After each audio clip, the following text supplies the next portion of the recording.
மத்தேயு எழுதின சுவிசேஷம் 4ஆம் அதிகாரம் 17வது வசனத்தை ஒன்று வாசிக்கலாம்.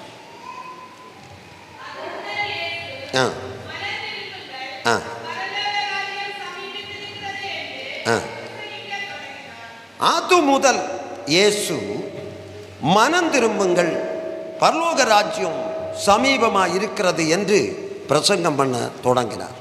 அது முதல் என்று சொல்லும் பொழுது ஏதோ ஒரு காரியத்திற்கு பின்பு, ஒரு முன்பு இருக்கலாம், ஒரு பின்பு இருக்கலாம். அது முதல், அதற்கு பின்பு இயேசு பிரசங்கம் பண்ணினார். அல்லேலூயா. எதற்கு பின்பு, எது முதல் பிரசங்கம் பண்ணினார்? ஸ்தோத்திரம். 4ஆம் அதிகாரம் 12வது வசனத்தை வாசிக்க வேண்டாம். யோவான் என்ற ஸ்தோத்திரம் ஸ்நாபகன் இயேசுவுக்கு வழியை ஆயத்தப்படுத்துவதற்கு வந்தார். அவர் எரிந்து பிரகாசிக்கிறவராயிருந்தார். எரிந்து பிரகாசிக்கிறவரை சிறைச்சாலையிலே அடைத்து வைத்திருக்கிறார்கள். கர்த்தருக்கு வழியை ஆயத்தம் பண்ண வந்தவரை சிறைச்சாலையிலே அடைத்து வைத்திருக்கிறார்கள். சத்ருவானவன் நினைக்கிறது, இவனை சிறைச்சாலையிலே அடைச்சு வச்சிருந்தால் இந்த சத்திய மார்க்கம் இல்லாமல் போகும் என்று நினைத்து சத்ருவானவன் ராஜாவுடைய இதயத்திலே ஏவுதல் செய்து அவரை சிறைச்சாலையில் அடைத்து வைத்திருக்கிறார். அந்த சம்பவங்கள் எல்லாம் நமக்கு நன்றாக தெரியும். ஆனால் ஒருவன் சிறைச்சாலையிலே அடைக்கப்பட்ட பொழுதானாலும் அபிஷேகம் உள்ளவன் எழும்பி அது முதல் அடுத்த வேலையை செய்ய ஆரம்பிப்பாய். அல்லேலூயா. மேடையில் அலங்கரித்திருக்கிற பாஸ்டர்மாரை நன்றியோடு வாழ்த்துகிறேன். சாம் ஜெபக்குமார் ஸ்தோத்திரம், அவர்களை வாழ்த்துகிறேன். என்னுடைய மருமகனையும் வாழ்த்துகிறேன். கர்த்தர் அவர்களை ஆசீர்வதிப்பார். அது முதல் எனக்கு அன்பானவர்களே, ஒரு பிரச்சனை வரும் பொழுது, ஒரு சோதனை வரும் பொழுது, ஒரு போராட்டம் வரும் பொழுது அது முதல் தான் துணிச்சல் உண்டாகும். அதுதான் கிறிஸ்தவ வாழ்க்கையின் ஆரம்பமான அபிஷேகமான நிலைமை என்பதை நான் உங்களுக்கு சொல்லுகிறேன். கர்த்தருக்கு வழியை ஆயத்தம் பண்ண ஒருவன் வருவார் என்று மல்கியா தீர்க்கதரிசி சொல்லுகிறார், ஏசாயா தீர்க்கதரிசி சொல்லுகிறார். வேதத்தில் நன்றாய் தெரியும் கர்த்தருக்கு வழியை ஒருவர் ஆயத்தப்படுத்த வருவார் என்று. அவன் பார்த்து கொண்டே இருக்கிறான் பிசாசானவன். ஆனால் அவனை சிறைச்சாலையிலே போட்டு சிறைச்சேதமும் பண்ணினார்கள். அது முதல் ஆண்டவர் என்ன செய்தார்? இயேசு மனம் திரும்புங்கள், பரலோக ராஜ்யம் சமீபமாக இருக்கிறது என்று பிரசங்கம் பண்ணினார். எனக்கு அன்பானவர்களே, ஏன் பிசாசு இப்படி செய்கிறான்? 3ஆம் அதிகாரம் 15வது வசனத்தில் ஆதியாகமத்தில் வாசிக்க ஒன்றும் வேண்டாம். அவர் உன் தலையை நசுக்குவார் என்று தேவன் பிசாசோடு கூட ஒரு சவாலை விட்டார். அவர் உன் தலையை நசுக்குவார், தலையை நசுக்கி போடுவார் என்ற ஒரு சவாலை பிசாசானவன் விட்டதை நாம் பார்க்கிறோம். நாம் வாசிக்கும் பொழுது, வேதத்தை ஆராய்ந்து பார்க்கும் பொழுது, கல்தேய பட்டணத்தில் இருந்ததான ஊர் என்று சொல்லுகிற தேசத்தில் இருந்த ஆபிரகாமை ஆண்டவர் அழைத்து அதன் மூலமாய் ஒரு ஜெனரேஷனை உருவாக்கி பிதாவாகிய தெய்வத்தை ஆராதிப்பதற்காக வைத்தார். ஆனால் அவர்களை பலுகி பெருகாமல் இருப்பதற்கு எகிப்திலே அவர்களை அடிமைகளாக்கி அவர்களை கொலை செய்து கொண்டே இருந்தார்கள். காரணம், பிசாசானவனுக்கு தெரியும், இவனுடைய சந்ததியில ஒருவன் எழும்புவான், என்னுடைய தலையை நசுக்க வருகிறான், ஆகவே அவனுடைய சந்ததிகளையே நான் இல்லாமல் ஆக்கணும் என்று சொல்லி சத்ருவானவன் போராடினதை நாம் பார்க்கிறோம். மோசே வளர்ந்து வருகிறான். மோசே வளர்ந்து வரும் பொழுது பார்வோனுடைய கொட்டாரத்திலே சகல வித்தைகளையும் படித்து வந்தவர். ஆனால் அவனை கூட ஸ்தோத்திரம் அந்த இடத்திலே நிற்க முடியாத சூழ்நிலைகளை உருவாக்கி மீதியான் தேசத்திலே கொண்டு சென்று 40 வருஷம் அங்கே இருக்கிறார். மறுபடியும் கர்த்தருடைய எச்சரிப்பின் வார்த்தையை பெற்று மறுபடியும் இஸ்ரவேலுக்கு இரட்சகராய் கர்த்தர் பயன்படுத்துகிறார். ஆனாலும் அவருக்கு பிறகு அந்த ஜனங்களை பாவத்துக்கு நேராக கொண்டு சென்று ஸ்தோத்திரம் ஆண்டவருக்கு சித்தமில்லாத காரியங்களை செய்வதற்காக சத்ருவானவன் போராடி கொண்டிருக்கிறார். நமக்கு தெரியும், நீங்க 5:2 எப்ராத்தா என்னும் பெத்லெகேமிலே ஒருவர் பிறப்பார், அது என்னுடைய தலையை நசுக்குவார் என்று சாத்தான் தெரிந்து அந்த காலகட்டங்களிலே அந்த பெத்லெகேமில் உள்ள குழந்தைகளை எல்லாம் கொலை செய்வதற்காக இந்த ஏரோதுடைய இதயத்துக்குள்ளே அவன் கிரியை செய்தான். அல்லேலூயா. இப்படி காலங்களிலே கட்டம் கட்டமாக அந்த ஏதேன் தோட்டத்தில் வைத்து தேவன் சவால் விட்டது நடக்காமல் இருப்பதற்கு வேண்டி சத்துருவானவன் போராடி கொண்டு வந்ததை நமக்கு தெரியும். அப்படி இருக்கும் பொழுது கடைசியாக யோவான் ஸ்நாபகர் வருகிறார். அவர் வந்து சொல்லுகிறார், என்னிலும் பெரியவர் ஒருவர் உங்கள் நடுவில் இருக்கிறார், நீங்கள் அறியாத ஒருவர் உங்கள் நடுவில் இருக்கிறார், அவருடைய பாத ரட்சையின் வாரை அவிழ்ப்பதற்கு நான் தகுதியற்றவன் என்று சொல்லி ஜனங்களுக்கு முன்பே பிரத்யட்சமாய் சாட்சி சொல்லுகிறார். அப்போ சாத்தான் உஷாராயிட்டான், இவன் தான், ஸ்தோத்திரம், இவன் தான் அவருக்கு வழியை ஆயத்தப்படுத்துகிறவன், இவனை கொலை செய்ய வேண்டும் என்று சொல்லி அவரை சிறைச்சாலையிலே போட வைத்தார். ஆனால் காலம் நிறைவேறின பொழுது, கர்த்தருடைய வாக்குத்தத்தம் வெளிப்பட்ட பொழுது, என் ஆண்டவர் இயேசு கிறிஸ்து இந்த உலகத்தில் வந்தார். அவர் அது முதல் என்னை எவனை போட்டாலும் சரி, சிரச்சேதம் செய்தாலும் சரி, பிதாவின் சுத்தம் செய்வதற்காக அவர் இறங்கி வந்து அது முதல் அவர் பிரசங்கம் பண்ண ஆரம்பித்தார். இன்றைக்கு நான் சொல்லுகிறேன், நம்முடைய வாழ்க்கையில் வருகிற சோதனை நம்மை ஆவிக்குரிய வாழ்க்கையில் கொஞ்சம் கூட உயிர்ப்பிக்கத்தக்கதாக ஏதுவாக இருக்கும். அதுதான் பெந்தெக்கோஸ்தை அபிஷேகம் பெற்ற விசுவாசிகளுடைய வாழ்க்கை. சோதனை வரும்பொழுது அநேகர் என்ன செய்வாங்க, தெய்வமும் வேண்டாம், ஆராதனையும் வேண்டாம், சண்டே ஸ்கூலும் வேண்டாம், எப்பாவது ஒரு தடவை வந்து இருக்கணும், இருந்துட்டு போகணும், இப்படி இப்படி இப்படி போய்கொண்டே இருக்கிறார்கள். நான் சொல்லுகிறேன், சோதனைகள் வரும்பொழுது என் ஆண்டவர் இந்த கட்டத்துக்காகத்தான் என்னை உருவாக்கினார் என்று நினைத்து அதில் இருந்து ஜெயம் பெற்று அந்த நாளில் துணிச்சலோடு கூட எழும்பி, அல்லேலூயா, 35 வருஷத்துக்கு மேலே ஆச்சு இந்த சபை. அப்படியான பாஸ்டரை கூட மேய்க்கிறவங்க இங்கே காணும், ரெவரண்ட் மாதிரி நிறைய பேர் இங்கே காணும். ஸ்தோத்திரம். காரணம், ஸ்தோத்திரம், நல்லா வேதத்தை படித்து நல்ல முறையிலே ஸ்தோத்திரம் பிரசங்கம் பண்ணுகிறவர்களும் இங்கே காணலாம். ஆனால் ஒன்று சொல்லுகிறேன், துணிச்சலோடு கூட ஆண்டவருடைய சேவை செய்வதற்காக எத்தனை பேருக்கு இதுவரையிலும் முடிந்தது? அவங்க சொல்லுங்க பார்க்கலாம். தேவ மனிதர்கள் கடைசி நாட்களில் பார்க்கும் பொழுது அநேகர் வந்து சொல்லுவார்கள், இவர் ஜெபம் பண்ணி என்னுடைய குடும்பத்தில் இதெல்லாம் நடந்தது, இந்த ஆசீர்வாதங்களை எல்லாம் நாங்கள் பெற்றுக்கொண்டோம் என்றெல்லாம் சொல்லுவார்கள். ஆனால் நான் ஒன்று சொல்லுகிறேன், உங்களுக்குள்ளே இப்போ அருமையான போதகர் பலவீனமாகத்தானே இருக்கிறாரு. ஆனால் இந்த பலவீனங்களை இந்த போராட்டத்தின் மத்தியிலே சத்துரு கொண்டு வருகிறான் என்று அறிந்து இயேசு அது முதல் பிரசங்கம் பண்ண தொடங்கினது போல வைராக்கியத்தோடு கூட தேசத்தை ஆண்டவருக்கென்று மாற்றுவதற்கு எத்தனை பேருக்கு துணிச்சல் உண்டு? நாங்கள் வருவோம், ஆராதிப்போம், போவோம், எங்களால் வேற ஒன்றும் செய்யவே முடியாது. அதுக்கு அந்த விசுவாசிகளை கொண்டு எதையும் செய்யவே முடியாது. என்னுடைய சாட்சியை நான் சொல்லுகிறேன், சாட்சி அல்ல, ரட்சிக்கப்படுவதற்கு முன்பு நான் பாரம்பரிய கிறிஸ்தவனாக இருந்தேன். 7:30 மணிக்கு ஃபர்ஸ்ட் பெல் அடிக்கும், உங்களுக்கு தெரியும், டாங் டாங் அடிக்கும். நான் அந்த காலத்திலையும் 7:30 மணி தாண்டினால் என்னுடைய வீட்டில் நான் இருக்க மாட்டேன், எனக்கு ஆலயத்துக்கு போகணும். இதுபோல் ஒரு பைபிள் உண்டு, இதுவும் களைஞ்சிக்கிட்டுனது தான். ஒரு வீட்டில் மரண வீட்டில் போய் ஆராதனை நடத்திட்டு இருக்கும் பொழுது யாரோ ஒருவர் மறந்து வச்சுட்டு போனார். 3ஆவது நாள் பார்த்த வேளையிலே அது இருக்கு, அதனால இதை எடுத்து வச்சு கேட்க யாரும் வரல, அதனால நான் வச்சிருக்கேன். இது வருஷம் 5-6 ஆச்சு. அந்த காலத்தில் இதே போல் ஒரு பைபிள் வாங்கினேன். அந்த பைபிள் தான் இப்போவும் நான் வச்சிருக்கிறேன். காரணம், பத்திரப்படுத்தி வச்சிருக்கிறேன். ஸ்தோத்திரம். 88 நான் பாரம்பரிய சபையில் இருந்த காலத்தில் வாங்கின பைபிள். ஒன்று சொல்லுகிறேன், பாரம்பரியத்தில் இருக்கும் பொழுதும் 7:30 மணிக்கு பெல் அடித்தால் அதுக்கு பிறகு வீட்டில் இருக்கிறதுக்கு என்னால் முடியாது. அதுக்கு முன்னாடி சர்ச்சில் போய் அந்த காலத்தில் ஹார்மோனியம் அதை எடுத்து வாசித்து, சின்ன பருவத்தில் 12.5 வயசு அப்போ வாசித்து அப்படி எல்லாம் சந்தோஷமாக இருப்பேன். உம்முடைய ஆலய பிரகாரங்களிலே வாசமாக இருப்பதை தெரிந்து கொள்ளுவேன் என்று சங்கீதக்காரர் சொல்லுகிறார். நான் ரட்சிக்கப்பட்டேன். இந்த சபையில் போனேன்னு உங்களுக்கு எல்லாருக்கும் தெரியும்.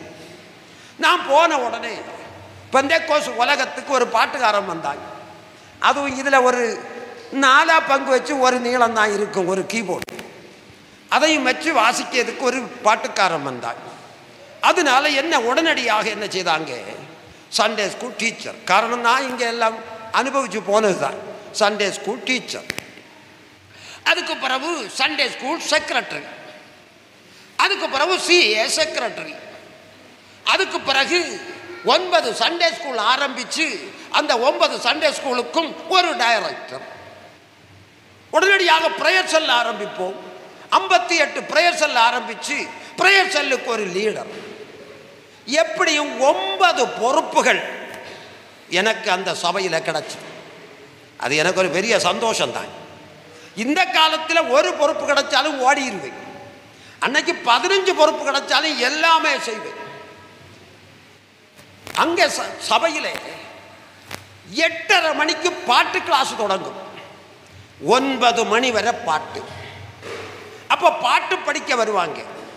இப்போ பாடுறது போல எல்லாம் நல்லா பாடுவேன். அப்போ இப்போ கால ராகம் போல தான். அப்போது 8:30 முதல் 9 வரை பாட்டு கிளாஸ். அந்த பாட்டு கிளாஸுக்கு போகணும். அதுக்கு பிறகு 9 முதல் 9:45 வரையிலும் சண்டே ஸ்கூல். சண்டே ஸ்கூல் எடுக்கணும். அன்னைக்கு ஆட்கள் இல்லையே. அதுக்கு பிறகு எல்லா கணக்கையும் சீக்கிரம் முடிச்சுட்டு உடனடியாக வொர்ஷிப் லீடர் கீபோர்டை வச்சு வாசிக்கணும். அதுக்கு பிறகு பாடி ஆராதிச்சு முடிச்சதுக்கு பிறகு சாப்பிட்டா உண்டு, அல்லனா இல்லை. 2 மணியில இருந்து 3:30 மணி வரை ஒரு இடத்துல சண்டே ஸ்கூல். அதுக்கு 2ல இருந்து 2:30 வரையிலும் அங்க பாட்டு. பைக் அப்படி பறந்துட்டே இருக்கும். அங்க போய் பாட்டு சொல்லி கொடுப்பேன். அதுக்கு பிறகு 2:30 முதல் 3 வரை இன்னொரு இடத்துல சண்டே ஸ்கூல். அங்க பாட்டு சொல்லி கொடுப்பேன் 1/2 மணிக்கு. இப்படி ஞாயிற்றுக்கிழமை காலையில 8:30 மணிக்கு சர்ச்சில் ஏறணுமானா 8:20க்கு பிறகு ஒரு நாளும் ஏறினதில்லை. நீங்க இப்ப 11:30 மணிக்கு வந்ததுனால யாக்கு நான் சொல்லுது, 8:20க்கு பிறகு சர்ச்சில் போன சரித்திரமே கிடையாது. சரியான நேரத்தில் போவேன். ராத்திரி 11 மணிக்கு வீட்டில் வந்து சேருவேன். இரவு பகலா எல்லா நாளும் இப்படித்தான். ஏதாவது ஊழியங்கள், ஆண்டவர் தருகிற ஊழியங்கள் எனக்கு பெரிய ஆசீர்வாதமாக இருந்தது. அந்த நிலைமையில கர்த்தரை ஆராதித்து துணிச்சலோடு வந்த பொழுது தேசமே இளகி வந்தது. இவனை தேசத்தில் இருந்து அட்ரஸ் இல்லாத ஆக்கணும். ஆனா ஒண்ணு நான் சொல்லுகிறேன், நான் ரட்சிக்கப்பட்ட அதே காலத்தில் 1990 எனக்கு ஆண்டவர் வாக்குத்தத்தம் பண்ணினது யோசுவா 1:5, நீ உயிரோடு இருக்கும் நாளெல்லாம் ஒருவனும் உனக்கு முன்பதாக எதிர்த்து நிற்பதில்லை. நான் மோசையோடு இருந்தது போல உன்னோடு இருப்பேன். நான் உன்னை விட்டு விலகுவதும் இல்லை, உன்னை கைவிடுவதும் இல்லை. அல்லேலூயா. அந்த வாக்குத்தத்தம் ஆண்டவர் தந்தாரே. அதுக்கு பிறகு நான் கடந்து வந்த பாதைகள் கரடுமேடுகள், நான் கடந்து வந்த பாதைகள் முட்கள் வேலிகள், எத்தனை எத்தனை போராட்டங்கள். தேசமெல்லாம் கலைந்து வந்தது. சபை நடத்த முடியாது, சபையை கட்ட முடியாது. ஆனால் ஆண்டவர் சொன்னார், உயிரோடு இருக்கும் நாளெல்லாம் ஒருவனும் உனக்கு முன்பதாக எதிர்த்து நிற்பதில்லை. நான் மோசையோடு இருந்தது போல உன்னோடு இருப்பேன் என்று சொன்னார். சோதனை வர வர, பிரச்சனைகள் வர வர, வேதனைகள் பெருக பெருக ஆவியிலே துணிச்சல் வந்ததே அல்லாமல், துணிச்சல் வந்ததல்லாமல் ஆவிக்குரிய வாழ்க்கையில ஒன்னும் சோர்ந்து போகலை. 42வது வயசுல திடீரென்று சொல்லி 5-6 கஷேத்திரங்கள் சேர்ந்து மந்திரவாதம் செய்தாங்க. இது இந்த தேசத்தில் இருக்கக்கூடாது என்று கீழே விழுந்து விட்டேன். வலது கால் ஒடிஞ்சு போச்சு. அன்றைக்கும் நாகர்கோவிலில் ஒரு பிரத்யேகமான ஒரு ஜபத்துக்கு போடும். மருத்துவமனையில் அனுமதிக்கப்பட்டேன். ஏன் ஆண்டவரே, இப்படிப்பட்ட ஒரு சோதனை எனக்கு வந்து போச்சே அப்பா, சோத்திரம் என்று சொல்லி வேதனைப்பட்டு ஜபித்து கொண்டிருக்கும் பொழுது மனுஷ சாயலுக்கு ஒப்பானவர் இறங்கி வந்தார். நான் கிடந்ததான அந்த அறையிலே ஒரு மியூசிக் டீமே வந்திருந்தது. அங்கே அவர் ஒரு பாடலை பாடினார். நான் கேசட்டில் போட்டிருக்கிறேன். இமைப்பொழுது கைவிட்டாலும் இரக்கத்தாலே தாங்குகிற தேவன் உன்னை அணைத்து கொண்டேன் என்று சொல்லி பாடினார்.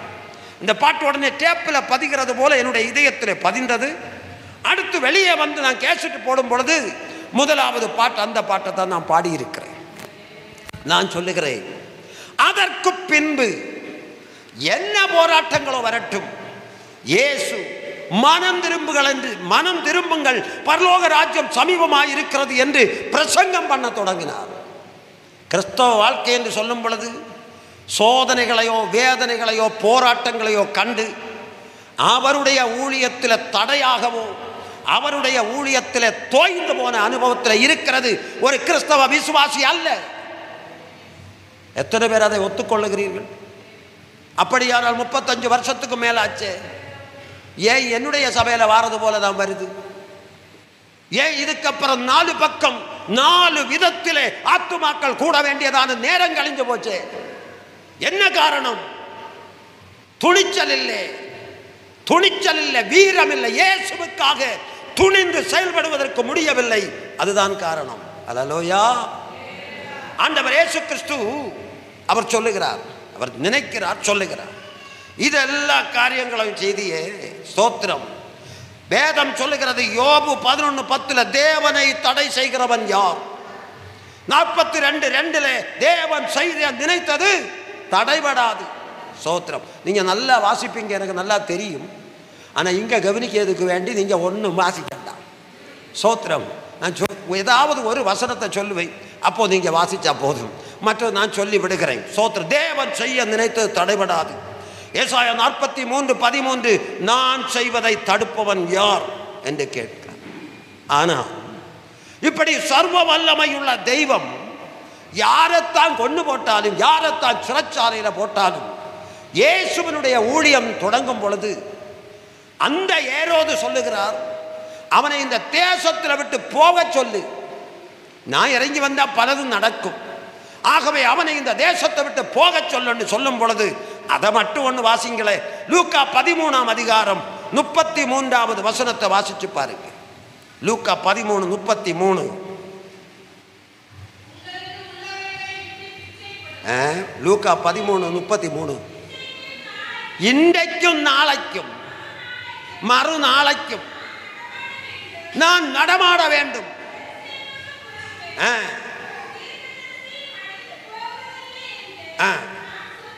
நான் சொன்னதாக அது நரியன்னு சொன்னப்ப கொஞ்சம் சத்தம் குறைச்சி சொல்லுது. நான் இன்னைக்கு நாளைக்கு இந்த இடத்துல நான் பிரசங்கம் பண்ணுவேன்னு சொல்லி அந்த நரிக்கிட்ட சொல்லு போய் என்ன எதிர்ப்பு வருகிற இடத்துல யோவானை கொலை செய்கிற, இஸ்ரவேல் ஜனங்களை தகர்த்து போடுகிற, மோசேயை கொல்ல பார்க்கிற, சோத்திரம் தெய்வ நாமம் மகிமைப்படுவதற்கு எதெல்லாம் வருகிறதோ அவைகளை எல்லாம் தடை பண்ண போகிறாய். ஆனால் சர்வ வல்லமையுள்ள தேவன் தம்முடைய குமாரனை அனுப்பின பொழுது அவர் சொல்லுகிற வார்த்தை என்ன தெரியுமா? இன்னைக்கும் நாளைக்கும் இந்த இடத்துல நாம் ஊழியம் செய்வேன்னு சொல்லி நீ போய் அந்த நரிக்கிட்ட சொல்லுலே. அல்லேலூயா. நீ போய் சொல்லு. அந்த தைரியம் தான் இந்த கிராத்தூர் ஏஜி சபையில் உள்ள விசுவாசிகளுக்கு வேணும். சோத்திரம். எந்த தடை வந்தாலும் எந்த போராட்டம் வந்தாலும் சோத்திரம் தடை வர வர வர தடை கற்களை படிக்கற்களாக மாற்றி நம்மை உயர்த்துகிற தெய்வத்தின் கரம் நம்மோடு கூட இருக்கும். ஆகையினால பிரியமான கர்த்தருடைய பிள்ளைகளை சோத்திரம். யோவான் 9:4 பகற்காலம் இருக்கும் மட்டும் ஆண்டவருடைய சேவையை செய்யணும் என்று சொல்லி இயேசு அப்பா சொல்லி இருக்கிறார்.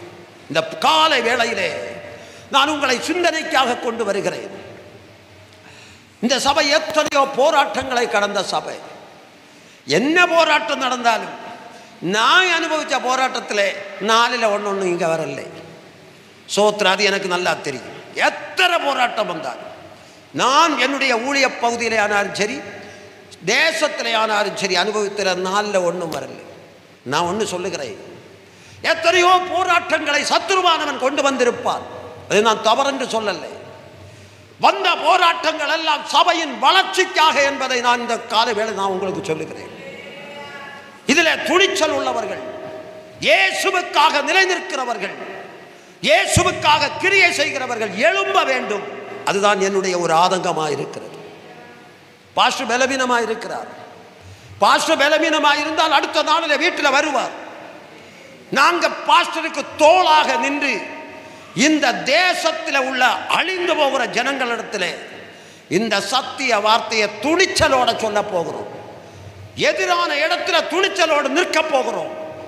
எதிராய் கிரியை செய்தவர்களுடைய வீட்டிலே சத்தியத்தின் சுவிசேஷத்தை நாங்கள் கொண்டு செல்ல போகிறோம் என்று சொல்லி நம்ம எல்லாம் சேர்ந்து நின்று ஊழியம் செய்தால் இந்த சபை இன்னும் அதிக மடங்காய் வளரும்.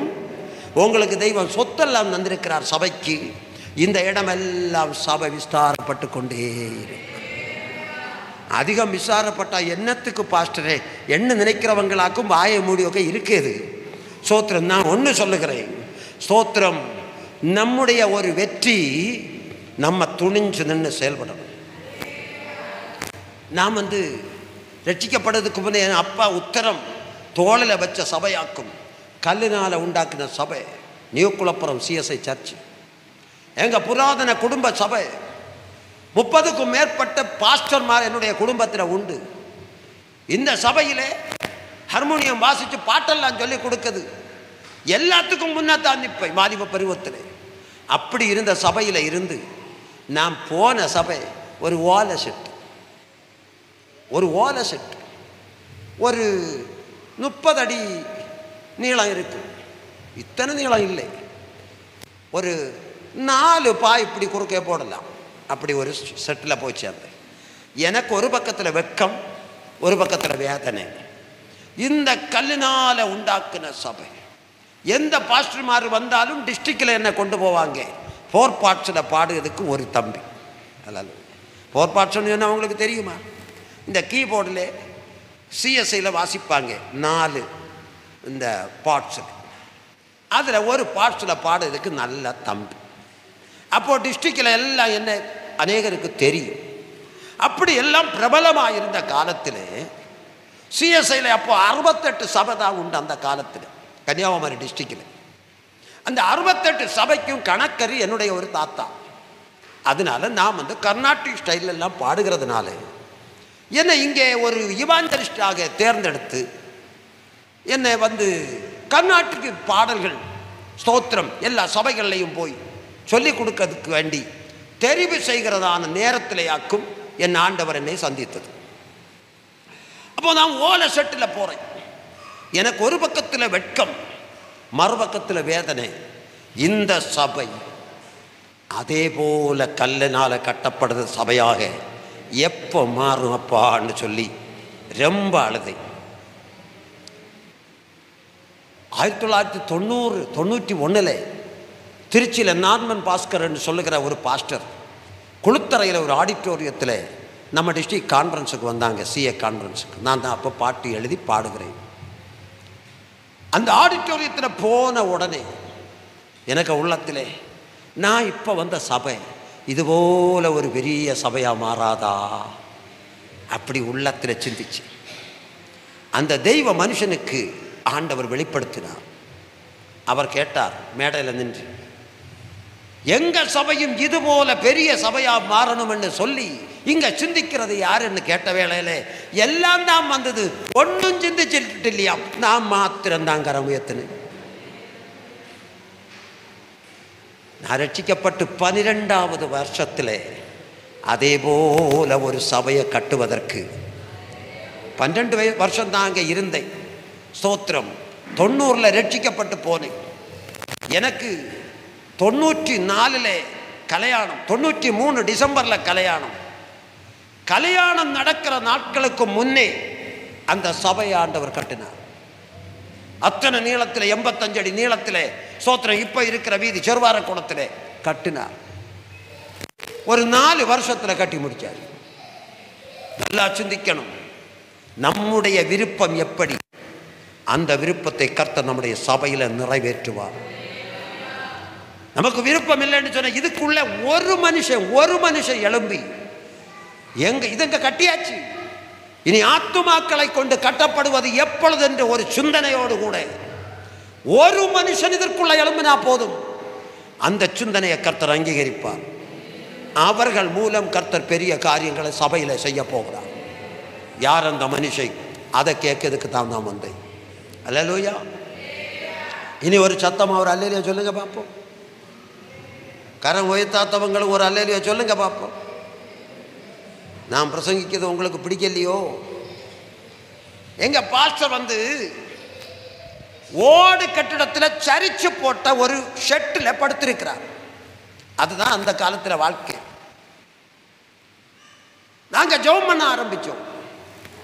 நான் தனியாக ஜெபம் பண்ணி கொண்டிருக்கும் பொழுது ஆண்டவர் என்னோடு கூட சொன்னார், விசுவாசிகள் எல்லாரும் ஆசீர்வதிக்கப்பட்டு நல்ல வீடுகளில் இருக்கும் பொழுது என்னுடைய ஊழியக்காரர் இந்த மழை பெஞ்சா ஒழுகிறதான இந்த வீட்டில் இருக்கிறது சரியா நியாயமா என்று கேட்டார். ஜெபத்தை முடிச்சேன். திடீரென்று கீழே வந்தேன். கீழே வந்து சொன்னேன், பாஸ்டர், ஒரு மிஷன் கட்டடம் கட்டுறதுக்கு வேண்டி ஆண்டவர் எனக்கு ஆலோசனை தந்தார். ஆகவே நான் அதை தொடங்க போகிறேன். எனக்கு வீடும் இல்லை, கூடும் இல்லை, தொடங்க போகிறேன். இந்த பாஸ்டர் சொன்ன வார்த்தை, നിന്നോട് ദൈവം പറഞ്ഞെങ്കിൽ നീ ചെയ്യും. ഇപ്പോൾ ഗതിയില്ല നമുക്ക്. അതിൻ്റെ അർത്ഥം എന്താണ്? ഇപ്പോഴും നമ്മൾ കഷ്ടതയിലാണ്.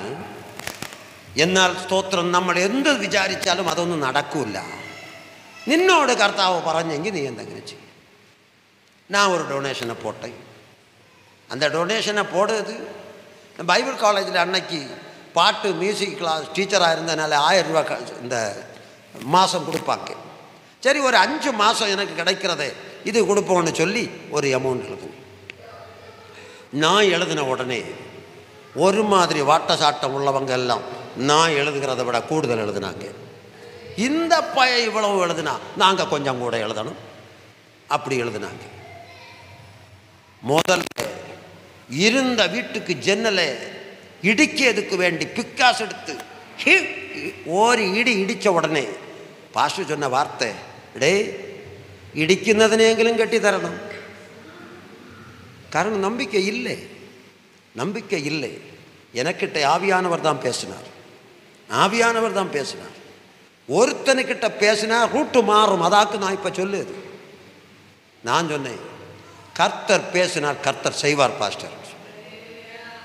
52வது நாள் என்னைக்கு பிக்காசு வச்சு இடித்தோமோ அன்னையில் இருந்த 52வது நாள் இப்போ இருக்கிற அந்த மிஷியன் கட்டிடம் மொசைக்கு போட்டு நல்ல பூட்டு வாங்கி சாவி கொடுத்து பழைய சூப்பரண்டு தேவதாசன் ஐயா வந்து பிரதிஷ்டை பண்ணினார். 52வது நாள். அப்போ தான் அவர் சொன்ன வார்த்தை, നമ്മളിങ്ങനെ ഓട്ടിൽ കിടന്നു, സഹോദരൻ ടൈറ്റസിനോട് ദൈവാത്മാവ് സംസാരിച്ചു, അദ്ദേഹം മുൻപിൽ നിന്ന് ചെയ്തു. ഇപ്പോൾ ഇത് 52ാമത്തെ നാളിൽ ഇങ്ങനെ ഒരു വീട് ചെയ്തു. நான் இது பெருமைக்காகவோ புகழுக்காகவோ சொல்லுகிறதல்ல. நீ இனி சபை ஒன்றும் கட்டாண்டாம். உனக்குள்ளே எழும்ப வேண்டிய ஒரு வைராக்கியம் உண்டு. கடைசி காலத்தில் ஒரு வைராக்கியம் உண்டு. நீ அடைஞ்சு கிடக்க வேண்டியது அல்ல. ஸ்தோத்திரம். நான் ஆவிக்குரிய அந்த நிலைமையில் இப்போது ரோமாஞ்சத்தோடு நிற்கிறேன். ஜெபம் பண்ணாமல் இங்கே வரல. நான் சிரித்து பிரசங்கம் பண்ணுகிறவனாக்கும். ஆனால் ஒன்று சொல்லுகிறேன், 42வது வயசில் கால் ஒடிஞ்சு போச்சு. எனக்குள்ள ஒரு வாஞ்சை, என் வாழ்க்கை முழுவதும் பாடணும் அப்பா, நான் ஆண்டவரை பாடி மகிமைப்படுத்தணும். ஆனால் கர்த்தர் என்னுடைய வார்த்தையை கேட்டார். கடந்த செவ்வாய்க்கிழமை முதல் இன்னைக்கு வரையிலும் கிருபாசனத்தில் மூலச்சல்ல பெரிய ஆயிரக்கணக்கில் ஆளுகள் கூடுகிற கன்வென்ஷன். அந்த கன்வென்ஷனில் எங்களை பாட ஆராதனைக்காக கூப்பிட்டார்கள். நான் என்னுடைய மகனும் போகிறேன், டீமோட போகிறேன். உண்மையை சொல்லுகிறேன், என் மகனோட சொல்லி வருகிறேன். என்னுடைய ஆண்டவர் என்னுடைய ஆசையை நிறைவேற்றுகிறார். பழைய டியூனை எனக்கு தந்து கொண்டே இருக்கிறார், பழைய ராகத்தை எனக்கு தந்து கொண்டே இருக்கிறார். சோத்திரம். எத்தனையோ பேர் சொல்லுகிறாங்க, இது நீ நம்ம கிருபாசனத்துக்கு நல்ல பாட்டுக்காரன் தான். ஸோ இதுவரையும் நான் கிருபாசனத்தில் போகிறதே இல்லை. அங்கே போவாட்டாங்க. அங்கே போனோன்னு சொன்னால் வெள்ளையும் வெள்ளையும் போடணும், வேட்டி போடணும். நாம் என்ன அதுக்கேற்றபடி வெள்ளைன்னா வெள்ளை, வேட்டியன்னா வேட்டி, அதெல்லாம் கட்டி கொண்டு நான் போய்விடுவேன். சோத்திரம். ஆகவே எனக்கு அருமையான கர்த்தருடைய பிள்ளைகளை, எனக்கு ஒரு துணிச்சல் உண்டு. என் காலம் வரையில் என் இயேசு அப்பாவுக்கு வேண்டி நான் தைரியமாக நிற்கணும், தைரியமாக செய்யணும் என்று சொல்றேன். நான் ஊழியக்காரன் ஆவதற்கு எந்த விதமான ஒரு தகுதியும் இல்லை. என்னில் இருக்கிற துணிச்சல் கர்த்தர் என்னை ஊழியக்காரனாக வைத்திருக்கிறார். ஆகவே நான் சொல்லுகிறது, நீ கட்டிடம் கட்ட வேண்டாம். இந்த நாட்களில் சபை கட்டப்பட வேணும், சபை ஆத்துமாக்கள் கட்டப்பட வேணும். சோதனையை கண்டு வேதனையை கண்டு அவனை ஜெயிலில் போட்டாங்க, அவனை கொன்னு குடிச்சாங்க, அவனை இல்லாமல் ஆக்கினாங்க, அங்க போராட்டம் வந்தது. ஆகவே நீ தோய்ந்திருக்க வேண்டிய ஒரு ஆத்துமா அல்ல. நீ நீ எழும்பி பிரகாசிக்க வேண்டிய ஒரு ஆத்துமா. அப்படி பிரகாசித்தால் உன்னை கர்த்தர் நரை வயது மட்டும் சுமப்பார். எந்த பலவீனம் வந்தாலும் அவர் தந்த தரிசனம் நிறைவேறதுக்கு முன்னே உன்னை இந்த உலகத்திலிருந்து எடுத்துக்கவே மாட்டார். எத்தனை பேர் அதை விசுவாசிக்கிறீர்கள்? ஸ்தோத்திரம், அல்லேலூயா. எனக்கு அருமையான கர்த்தருடைய பிள்ளைகளை, நான் ஒன்று சொல்லுகிறேன். தானியேல் 3:1 வாசிக்கும் பொழுது 60 முழம் உயரமுள்ள ஒரு சிலை கட்டினார். ஸ்தோத்திரம். 3:6 வாசிக்கும் பொழுது எவனாவது இதை நமஸ்கரிக்கலன்னா அவன் என்னத்தில் விழுவானாம்? எரிகிற தீயில விழுவானாம். அப்படி என்றெல்லாம் சொன்னாங்க. ஆனா இங்க சம்பவம் பார்க்கும் பொழுது 3 வாலிபர்கள். இந்த 3 வாலிபர்களுடைய பேர் என்ன? Shadrach, Meshach, Abednego. அதுதான் பேர். அது யாரு போட்ட பேரு? பாபிலோன் ராஜா போட்ட பேர். நேபுகாத்நேச்சர் போட்ட பேர். ஆனா இவர்களுக்கு பேர் என்ன? 1:6 அனனியா தேவன் முகம், மிஷாவேல் தேவனை போல, அசரியா அவர் ஒரு ஊழியன். இது அவனுடைய அர்த்தம். தெய்வத்தை போல யெகோவா, அசரியா யாவே, ஸ்தோத்திரம், அனனியா யாவே, ஸ்தோத்திரம், மிஷாவேல், எல்லாம் அந்த தெய்வத்தினுடைய பேருடைய அர்த்தத்தை வைத்த பேரு. ஆனா இவங்களை கொண்டு போய் என்ன செய்தாங்க? முதல்ல பேரை மாற்றினாங்க. முதல்ல என்ன மாற்றினாங்க? பேரை மாற்றினாங்க. அடுத்து 2வது இவங்களுக்கு தெய்வத்தையும் மாற்றுவதற்காக்கும் அடுத்த வேலை. நல்லா புரிஞ்சுக்கொள்ளணும். பேரு தேவனுடைய முகம், தேவனை போல இருக்கிறவன், ஊழியக்காரன், அதுதான் பேரு. அவன் இப்ப என்ன போட்டாங்க? சாத்ராக் என்னும், மேஷாக் என்றும், ஆபேத்நேகோ என்றும் பாபிலோன் உள்ள பேரை போட்டாங்க. அப்போ அபிஷேகம் உள்ளவனுக்கு ஒன்று தோணும், எனக்கு பேரை நீ மாற்றினேன், ஆனா என்ன நீ மாற்ற முடியாது. என்னுடைய பேரனுடைய உச்சாரணத்தை நீ மாற்றினாய், என்னை நீ மாற்ற முடியாது. அது இவர்களுடைய திறமையா இருந்தது. அப்படி இருக்கும் பொழுது 60 முழ உயரம். 1 முழம் என்று சொன்னால் ஸ்தோத்திரம், அன்னைக்குள்ளவங்களுக்கு தெரியும். ஒரு 60 வயசானவங்களுக்கு எல்லாருக்கும் தெரியும். இந்த டெக்டைல்ஸில் போனால் ஸ்தோத்திரம் 1 முழம் துணி தரணும்னு கேட்பேன். அது அன்னைக்கு 1 மீட்டர் ஆக்கும், இன்னைக்குள்ள 1 மீட்டர் ஆக்கும், அன்னைக்குள்ள 1 முழம் துணி. நான் 1 முழம் துணி எல்லாம் வாங்கியிருக்கிறேன். நீங்கள் எல்லாம் வாங்கியிருக்க மாட்டீங்க. எத்தனை பேர் அப்படி வாங்கியிருக்கிறீங்க? நீங்கள் துணியே வாங்கிட்டு இல்லையே. ஸ்தோத்திரம். அப்போ 1 முழம் துணி கிட்டத்தட்ட 2.5 அடி நீளம். இப்போ 60 முழம் உயரம். அப்போ எத்தனை அடி உயரத்தில் உள்ள ஒரு சிலையாக்கும் பாபிலோன்ல நிறுவிட்டு அவன் ராஜா சொல்லுகிறான், இதுதான் தெய்வம். அப்போ இந்த 3 பயல்களும் பேரு மாற்றப்பட்டவங்க சொல்லணும், இதல்ல தெய்வம், வானத்தையும் போய் உண்டாக்குற தெய்வம் ஆக்கும் தெய்வம். ராஜா சொல்லுகிறான், நான் உண்டாக்குற இந்துதான் தெய்வம். ஆனா துணிச்சல் உள்ளவன், அபிஷேகம் உள்ளவன், தெய்வத்தின் பாதத்தில் இருந்து பெற்றுக்கொள்ளுகிறவன் சொல்லுகிறான், ராஜாவை இதல்ல தெய்வம். ராஜாவுக்கும் இந்த வாலிபர்களுக்கும் ஒரு பயங்கரமான தர்க்க விஷயமா இருக்குது. எப்படி? அல்லேலூயா. இதல்ல தெய்வம், இதுதான் தெய்வம், இதை வழிபடணும். இது தெய்வம் அல்ல. அப்போ இதை வழிபடலைன்னா எரிகிற தீச்சூளைக்கு ஆளாகுங்க. இந்த தீச்சூளை இருந்து எங்க தெய்வம் விடுவிப்பார். ஆனா விடுவிக்காம போனாலும் இதல்ல தெய்வம். அல்லேலூயா. ராஜாவோடு கூட சவால் விடுகிற ஒரு முதிர்ந்த அனுபவமான ஒரு அபிஷேகம் அவர்களுக்குள்ள இருக்குது பிரியமானவர்களே. அல்லேலூயா. அப்போ நேபுகாத்நேச்சர் சொல்லுகிறார், உங்களை என் கையில இருந்து தப்பித்துக் கொள்ள எந்த தெய்வத்தால முடியும்? பாப்பமே. ஆனா நான் ஒன்று சொல்லுகிறேன், 3 பேர் துணிஞ்சு நின்னதுனாலே யாரு தான் முதல்ல தெய்வத்தை கண்டது? 3 பேரை அல்லவா போட்டோம், 4 பேர் நிற்கிறாங்களே. அது மனுஷகுமாரனுக்கு ஒப்பான ஒருவரை அங்க நான் பார்க்கிறேன்னு கண்டவன் யாரு? உங்களை இந்த தெய்வ என்னுடைய கையில தப்பிப்பதற்கு எந்த தெய்வத்துக்கு முடியும் என்று சவால் விட்டவனாக்கும் அந்த தெய்வத்தினுடைய மகிமையை தீச்சூளையில கண்டது. இந்த கால வேளை நான் உங்களுக்கு சொல்லுகிறேன், ஸ்தோத்திரம். எனக்கு அருமையான கர்த்தருடைய பிள்ளைகளை, இதற்கு பின்பு இயேசு பிரசங்கம் பண்ண தொடங்கினார். இவங்க எதற்கு பின்பு? தீச்சூளையை கண்ட பிறகாக்கும், தீ என்று சொல்லி ஒரு நியாய விதியை கண்டதுக்கு பிறகாக்கும் அவங்க சொல்லுகிறாங்க, இதல்ல தெய்வம், இதை நாங்கள் வழிபட மாட்டோம். சத்திய தெய்வம் யார் என்பதை கர்த்தர் எங்களோடு கூட இருந்து வெளிப்படுத்துவார். ஹல்லேலூயா. 3 பேர் துணிஞ்சு நின்றதினாலே அந்த உங்களை எனக்கு கையில இருந்து தப்பிக்க வல்லமை உள்ள தெய்வம் யார் என்று சொல்லி சவால் விட்ட ராஜா சொல்லுகிறார். வாசியுங்கள் 3ஆம் அதிகாரம் தானியேல் 28, 29 வாசி பார்க்கலாம்.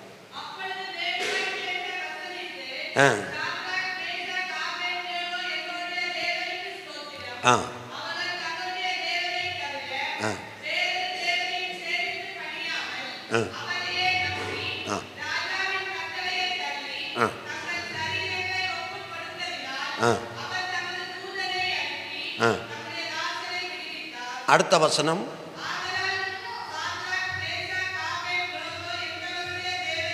தேவனுக்கு தூஷண வார்த்தை சொல்லுகிற எந்த ஜனத்தானும், எந்த ஜாதியானும், எந்த பாஷைக்காரனானாலும் துண்டித்து போடப்படுவான். அவன் வீடு எரிக்களமாக்கப்படும். நல்லா சிந்திச்சு கொள்ளணும். 3 பேர் துணிஞ்சு நின்னதினாலே தேசம் மொத்தம் இவர்களுடைய தெய்வத்தை ஆராதிக்க வேண்டும் என்ற ஒரு சட்டம் நேபுகாத்நேச்சருடைய வாயிலே இருந்து வருகிறது. நீங்க இருக்கிறது கிராத்தூர், ஆனாலும் கிராத்தூர்ல எல்லாம் இருக்கிறது பாலவளைக்கு கீழே இருக்கிறீங்க. ஆனால் உங்கள் ஒரு பக்கம் இந்த சவால் நிறைந்த ஒரு கோபுரங்கள் நிறைஞ்சிருக்கிற இடமாக்கும் உங்களுக்கு தெரியும். அதை பல வருடங்களாக நீங்கள் அனுபவித்து கொண்டு வருகிறீர்கள். ஆனால் ஒன்று நான் சொல்லுகிறேன், அந்த 7 மடங்கு நெருப்பில் இருந்து விடுதலையாக்க வல்லமையுள்ள ஒரு தெய்வத்தின் பிரசன்னம் தான் இன்னைக்கும் கிரியை செய்து கொண்டிருக்கிறது. இன்னைக்கு இந்த சபையிலே ஆத்துமா வளராமல் இருப்பதற்கு, ஆத்துமா பெருகாமல் இருப்பதற்கு அந்த போராட்டங்களை நாம் சந்தித்துக் கொண்டே இருக்கிறோம். ஆனால் இந்த 3 வாலிபர்களுக்கு இருந்ததான துணிச்சல் நமக்கு வருமானால், அல்லேலூயா, பாரசாலையிலே மகாதேவன் சேத்திரமாக்கும். மகாதேவன் அங்க பூஜாரிகள், பிராமணர்கள் இந்த காலத்தில் துணிச்சலோடு கூட போய் சுவிசேஷம் சொன்னோம். நல்லா சிந்திக்கணும். சுவிசேஷம் சொன்னோம். இன்னைக்கு அந்த பூஜாரிகள் அதுக்குள்ள இருந்து இயேசுவை ஏற்றுக்கொண்டு ஆராதிக்க வருகிறார்கள். ஹல்லேலூயா. 6 மாசத்துக்கு முன்னாடி நாம் பைக்கில் வந்துட்டு இருக்கும்போ அதுக்குள்ள ஒரு கூட்டம் நடக்குது. இந்த க்ஷேத்திரத்தோட சேர்ந்து ஒரு கூட்டம் நடக்குது. எனக்கு உள்ளத்தில் பயங்கர சந்தோஷம். என்னானாலும் அந்த காலத்தில், வாலிப காலத்திலே துணிஞ்சு போனதுக்கு கர்த்தர் அங்கே ஆராதனையை வெளிப்படுத்தி இருக்கிறாரே என்று சொல்லி. அப்படியானால் இந்த நேபுகாத்நேச்சர் எல்லாம் ஒரு தூசாக்கும். ஹல்லேலூயா.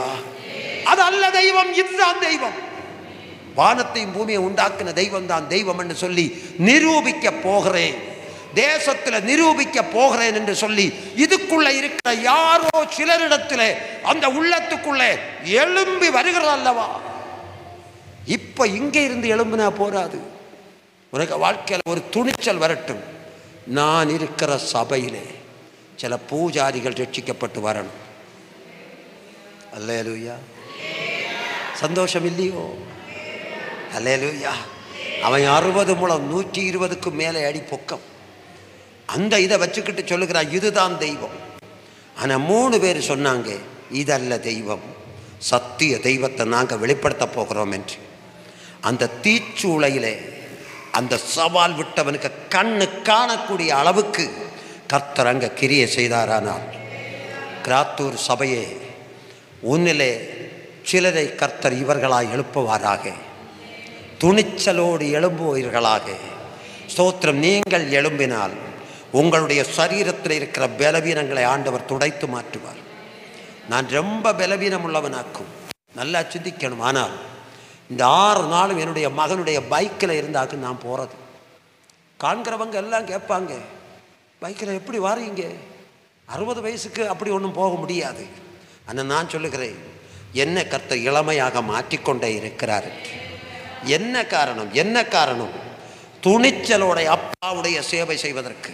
நீங்கள் அனுபவிக்கிற வியாதி மாறுறதுக்கே நீங்கள் டெய்லி 2 வீட்டில் போய் சுவிசேஷம் சொன்னால் போதும். அல்லேலூயா. நடக்க முடியலையே பாஸ்டர், நடக்க முடியலையே, நடந்து பாரு, அப்போ கர்த்தர் பலப்படுத்துவார். சுவிசேஷம் சொல்லுவதற்கு ஸ்தோத்திரம். இயேசு அது முதல் பிரச்சனை வந்தால் தான் தொடங்கணும். எத்தனை பேருக்கு சந்தோஷமாக இருக்குதுன்னு எனக்கு தெரியாது, எப்படி அங்கே இருங்க. ஆனால் நான் ஒன்று சொல்லுகிறேன், ஸ்தோத்திரம், துணிச்சலோட தெய்வத்தை தேசத்தில் அறிவிப்பதற்கு இதுக்குள்ளே இருந்து எழும்ப வேண்டியது அவசியம். நான் வந்து பார்த்தேன், இந்த சேரெல்லாம் காலியாக தான் கிடக்குது. என்னுடைய இரத்த பந்தம் அனுபவிக்கிற சபையாக்குமே. இப்போ நேரமே வேற ஒரு பாஸ்டர், இப்போ என் பிள்ளைகள் அனுபவிக்கிற சபையாக்குமே. வந்து என்னவும் செய்த எத்தனை பேர் இருக்குன்னு சொல்லி அப்போ எனக்கு ஒரு வேதனையாக இருக்குது. காரணம், இந்த சபையில் இடங்கொள்ளாமற் போகும் மட்டும் 1க்கு மேற்பட்ட ஆராதனைகள் நடத்த வேண்டிய சமயம் தாண்டி போச்சு. ஆனால் ஆத்தும ஆதாயம் பாஸ்டர் மாத்திரம் செய்யணுமா? சோத்திரம், சபை விசுவாசிகள் தான் ஆத்துமாக்களை கொண்டு வரணும். அப்படி கொண்டு வர்றதுக்கு துணிச்சலான அபிஷேகத்தோட போகணும். இல்லை நாம் வந்து ஏதோ காரியம் சாதிக்கிறேன்னு சொல்லி போகக்கூடாது அன்பானவர்களே. ஆகவே கர்த்தருடைய சமூகத்தில் காத்திருந்த அபிஷேகத்தை பெற்று, வரங்களை பெற்று, வல்லமையை பெற்று, இதல்ல தெய்வம் இதாக்கும் தெய்வம் என்று வெளிப்படுத்துகிற ஒரு கூட்டத்தை தேடித்தான் இயேசு அப்பா வந்து சொன்னார், இன்றைக்கும் நாளைக்கும் நான் இந்த இடத்துல பிரசங்கம் பண்ணணும், அந்த நரிக்கிட்ட சொல்லணும்னு சொல்லி. தெய்வ நாமத்துக்கு விரோதமாய் கிரியை செய்கிற எந்த சக்தியானாலும் அது நரிதான். அந்த வைராக்கியத்தோடு இருக்கணும். நியாயாதிபதி 4:3 வாசிக்கும் பொழுது ஸ்தோத்திரம், இஸ்ரவேல் ஜனங்களை கொடுமைப்படுத்தினார்கள். 900 இருப்பு ரதங்கள் உள்ளவை ஸ்தோத்திரம் கொடுமைப்படுத்தினான். ஆனால் 5ஆம் அதிகாரம் 7வது வசனத்திலே ஸ்தோத்திரம் தெபோராள் சொல்லுகிறாள், தெபோராளாகிய நான் எழும்பும் அளவும் கிராமங்கள் பாழாகி போன. கிராமங்கள் பாழாக போச்சு. யாரு? தெபோராள். அவ ஒரு ஆண் அல்ல, அவர் பெண்ணாக்கும். நான் எழும்பும் அளவும் கொடுமையும் வேதனையும் இஸ்ரவேலிலே கிராமங்கள் பாழாக போனது. அவளை கர்த்தர் எழுப்பினார். எல்லா பிரச்சனைகளுக்கும் பரிகாரத்தை கர்த்தர் கொடுத்தார். எதிராய் வந்தவனே ஒரு கூடார ஆணியினாலே ஒரு சகோதரிக்கு கையில் கர்த்தர் ஒப்பு கொடுத்தார். உங்களுக்கு எல்லாருக்கும் தெரியும். அப்படியானால் ஸ்தோத்திரம், தெபோராட்கள் இந்த இடத்துல எழும்பாமல் இருந்தால் இந்த தேசம் ரட்சிப்புக்கு நேரே வருவதற்கு காலதாமதமாகும். யார் அந்த தெபோராள்? யார் எழும்ப முடியும்? அது முதல் இயேசு துணிந்து பிரசங்கம் பண்ணினார், பரலோக ராஜ்யம் சமீபமாக இருக்கிறது. அல்லேலூயா. பாராக்கை போன்ற பலர் கண்டு ஒளித்திருக்கிறார்கள். அவர்களுக்கு பலன் இருக்கிறது, அவர்களுக்கு எல்லா வல்லமையும் இருக்கிறது. ஆனால் அவர்கள் ஒளிந்திருக்கிறார்கள். சிசேரா 900 ரதங்களோட வருகிறாய், ஆகவே என்னால ஒன்றும் சாதிக்க முடியாது என்று சொல்லி ஒளிந்திருக்கும் பொழுது தெபோராள் என்று சொல்லுகிற ஒரு தீர்க்கதரிசி அவள் எழும்பின பொழுது இந்த பாராக்கு உள்ளத்துக்குள்ளே ஒரு அக்கினி பற்றி எரிந்தது. ஹல்லேலூயா. ஒருவன் எழும்ப வேண்டுமானால் ஒருத்தி எழும்ப வேணும், அல்லனா ஒருத்தி எழும்ப வேண்டுமானால் ஒருவன் எழும்ப வேணும். கொடுமை, கிறிஸ்தவம் கொடுமை அனுபவிக்கிறது, வேதனை அனுபவிக்கிறது. தேசத்திலே சத்திய மார்க்கம் தகர்ந்து போகிறது. எங்க பார்த்தாலும் ஆசீர்வாதமான செய்தி, வேற ஒண்ணு இப்ப கேட்க முடியல. அப்படி இருக்கும் பொழுது நம்முடைய உள்ளங்களுக்குள்ளே ஒரு வேதனை புறப்பட்டு வருமா? நான் எழும்பும் அளவும் பாழாய் கிடந்தது. உன்னை குறித்து ஒரு சரித்திரம் எழுதுவதற்கு உண்டு தம்பி, உங்களை குறித்து ஒரு வரலாறு எழுதுவதற்கு உண்டு. அதை நீங்கள் ஏற்றுக்கொள்ள முடியுமா? எத்தனை பேருக்கு ஏற்றுக்கொள்ள முடியும்? எரேமியா தீர்க்கதரிசியின் புத்தகம் 38வது அதிகாரம் 23வது வசனம் வாசிக்க பார்க்கலாம். இந்த வசனத்தை கூட வாசித்து நான் முடிக்க போகிறேன். எரேமியா 38:23. ஆ ஆ ஆ ஆ ஆ இந்த நகரம் அக்கினியால் சுட்டரிக்கப்பட நீர் காரணமாயிருப்பீர். அந்த ஒரு வார்த்தையும் தான் என்னுடைய உள்ளத்தை தொட்டது. கர்த்தருடைய வார்த்தையை நீர் கேட்காமல் இருந்தால், இந்த எச்சரிப்பின் வார்த்தையை நீ கேட்காமல் இருந்தால் நீரும் அழிந்து போவீர். இந்த தேசமும் அக்கினியால் சுட்டரிக்கப்படுவதற்கு நீர்தான் காரணமாயிருப்பீர். தீர்க்கதரிசி சொல்லுகிறார். அன்புக்குரிய கர்த்தருடைய பிள்ளைகளே, இந்த கடைசி காலத்தில் துணிச்சலோடு கூட செயல்படலைன்னா இந்த தேசம் அழிவதற்கு நான் தான் காரணமாயிருக்கிறோம். நான் தான் காரணமாயிருக்கிறோம். எஸ்ரா, நெகேமியா போன்றவர்கள் இந்த அடிமைத்தனத்திலிருந்து விடுதலை அடைவதற்கு வேண்டி தேசத்தினுடைய குறைகளை எல்லாம் தங்களுடைய குறைகளைப் போல அறிக்கையிட்டு அவர்கள் மன்றாடி ஜெபம் பண்ணுகிறார்கள். ஜெபம் பண்ணும் பொழுது ஆண்டவர் திறந்த வாசல்களை கொடுக்கிறார். இந்த தேசம் ரட்சிக்கப்பட வேண்டும் என்று எத்தனை பேர் விரும்புகிறீர்கள்? இந்த சபையில் வந்து ஜனங்கள் ஞானஸ்நானம் பெற்றுக்கொள்ள வேண்டும் என்று எத்தனை பேர் விரும்புகிறீர்கள்? பாண்டிச்சேரியில் இருந்து ஒரு ஊழியக்காரர் நேற்றுக்கு பிரசங்கம் பண்ணினார். அவர் சொன்ன வார்த்தை, என்னுடைய சபை மக்கள் ஞாயிற்றுக்கிழமை ஆராதனைக்கு வந்த பிறகு அவர்கள் சாப்பிடுவார்கள். வீட்டில் இருந்து சாப்பாடு கொண்டு வருவாங்க, அவரவர் கொண்டு வருவாங்க. கொண்டு வந்து சாப்பிட்டுட்டு கூட்டம் முடிஞ்சதுக்கு பிறகு சாப்பிட்டுட்டு 5 பேர் 6 பேர் சேர்ந்து தேசத்தில் போவாங்க, சுவிசேஷம் சொல்ல போவாங்க. ஒவ்வொரு வாரமும் 5 நபர்களையாவது புதியதாய் விசுவாசிகள் கொண்டு வந்து கொண்டே இருக்கிறார்கள் என்று எனக்கு உள்ளத்தில் இது பயங்கரமான வேதனை. காரணம் என்னென்னா, 12 வருஷம் ஒரு சபையில் இருந்தேன். பிரியமானவர்களே, ஸ்தோத்திரம், ஒரு 35-40 பேர் தான் வருவாங்க. 12 வருஷம் ஆகும் பொழுது எங்களுடைய கணக்கின்படி 1250 பேர் அந்த சபையில் வந்தாங்க. நல்லா சிந்திக்கணும். என்னுடைய உழைப்பு மாத்திரமல்ல, ஸ்தோத்திரம், என்னோடு கூட எனக்குள்ளே அந்த வைராக்கியம் வந்த பொழுது சில நண்பர்கள் எழும்பினார்கள், ஜெபிக்க எழும்பினார்கள், ஸ்தோத்திரம், ஆராதிக்க எழும்பினார்கள். 1250 விசுவாசிகள் 12வது வருஷத்தில் நான் வெளியே இறங்கும் பொழுது கர்த்தர் அந்த சபையில் தந்தார். இப்போவும் அவங்க எல்லாம் சொல்லுவாங்களாம் சில காரியங்கள். ஸ்தோத்திரம், அது சொல்லி எதுவும் ஆகட்டும். நான் சொல்லுகிறேன், எனக்குள்ளே அந்த வைராக்கியம் வந்த பொழுது சபையில் வாலிபர்களுக்கு அந்த எழுப்புதல் அக்கினி பற்றினது. ஒரே ஒரு வார்த்தை கூட சொல்லி முடிக்கிறேன். ஒரு நாள் அந்த போதகர் வெளிநாடு ஒன்றுக்கு சென்றார். 2 மாதம் தாண்டித்தான் வருவார். அப்போது சொன்னார், இந்த சபையை உனக்கு கையில் நான் ஒப்பு கொடுத்துட்டு போக போகிறேன். ஒவ்வொரு வாரமும் பிரசங்கம் பண்ணதுக்கு வேறு ஆட்கள் வருவாங்க, ஆனால் ஆராதனை நடத்தணும், விசிட்டிங் போகணும், எல்லாம் செய்யணும். நேற்றைக்கு சனிக்கிழமை அதிகாலை ஆகும் பொழுது என்னுடைய உள்ளத்தில், நாளை நான் இங்கே என்ன செய்ய போகிறேன், என்னால் என்ன செய்ய முடியும், எனக்குள்ளே பற்றி எரிகிற ஒரு அக்கினியை நான் சொல்லுகிறேன். நல்லா கவனிங்க, நாளை நான் என்ன செய்வேன். அப்போ உடனடியாக நான் போய் மேடையில் படுத்தேன். ஆண்டவரே, நாளைக்கு வருகிற ஜனங்கள், எங்கள் பாஸ்டரும் போயிட்டாரு, நாளைக்கு வருகிற ஜனங்கள் எப்படி அப்பான்னு சொல்லி ஜெபம் பண்ண ஆரம்பித்தேன். ஒரு 10 மணி ஆகும் பொழுது என்னுடைய ஒரு நண்பர் வந்தார். அப்போது அவங்க எல்லாம் வாலிபர்கள் ஜெபம் பண்ண ஆரம்பித்தாங்க. 10 மணிக்கு சகோதரர் வந்தார். நான் சொன்னேன், அவர் ஒரு யாத்திரை போதுக்கு வந்தார். நான் சொன்னேன், நாளைக்கு இங்கே ஆராதனை, என்ன நடக்குன்னு எனக்கு தெரியாது, அவர் சபையை ஒப்படைச்சிட்டு போயிருக்கிறாரு, நீங்கள் என்னோட கூட ஜெபம் பண்ணுங்க. நாங்கள் 2 பேருமா ஜெபம் பண்ணோம். 1 மணி நேரம் ஜெபம் பண்ணும் பொழுது, நான் காலையில் 8 மணிக்கே போயிருக்கிறேன். ஜெபம் பண்ணும் பொழுது ஆண்டவர் அந்நிய பாஷையில் பாட கிருபை தந்தார். அன்னைக்கு தான் முதல்ல அந்நிய பாஷையில் பாடுகிற அனுபவம். பாடி கர்த்தரை மகிமைப்படுத்தி அந்நிய பாஷையில் பாடிக்கொண்டிருந்த பொழுது 4-5 விசிட்டிங் போகிறதான ஸ்ரீகள் வருகிறாங்க.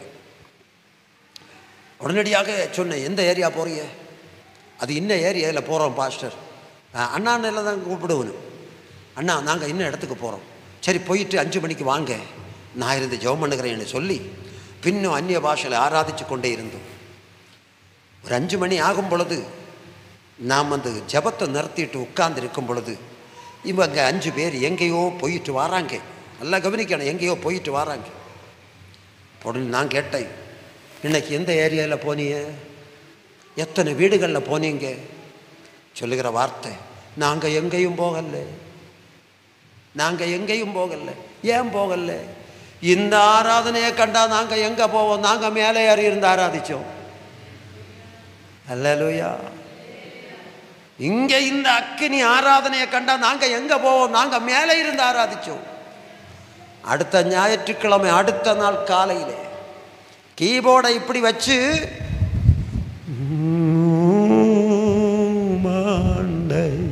தேவனே இப்படி லைட்டா, வேண்டாம் வேண்டாம், லைட்டா இப்படி வாசிக்கும் பொழுது வாசற்படியில் வருகிறது பிசாசு. அந்த இடத்துல ஆடி மறைஞ்சது. அதுவரை இல்லாத ஒரு அபிஷேகம் அந்த சபையில் முதலாய் வெளிப்பட காரணம் என்ன? சனிக்கிழமையை புல்புற்றில் சிலது எரிஞ்சுது. சனிக்கிழமையை அப்டேரில் கொஞ்சம் பேர் எரிஞ்சாங்க.